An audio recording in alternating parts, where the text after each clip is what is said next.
ભાવનગરના રસાલા કેમ્પમાં રહેતો યુવકનો ખેતા ખાટલીમાં પાણીના ખાડામાંથી મૃતદેહ મળ્યા બાદ તેની હત્યા થઈ હોવાનું તેમજ તેની પાછળ તેની જ પત્નીનો હાથ હોવાનું બહાર આવ્યું છે।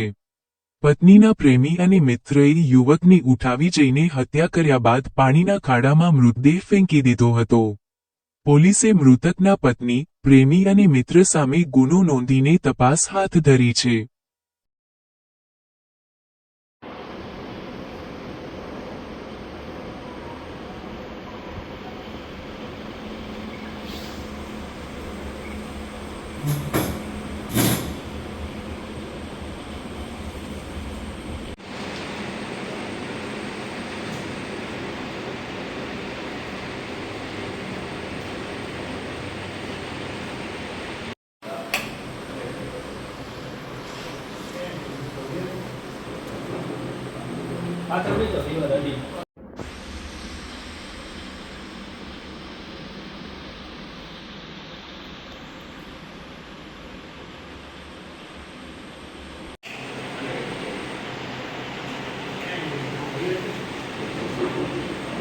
પાછળ બેજો દિવાલ અડી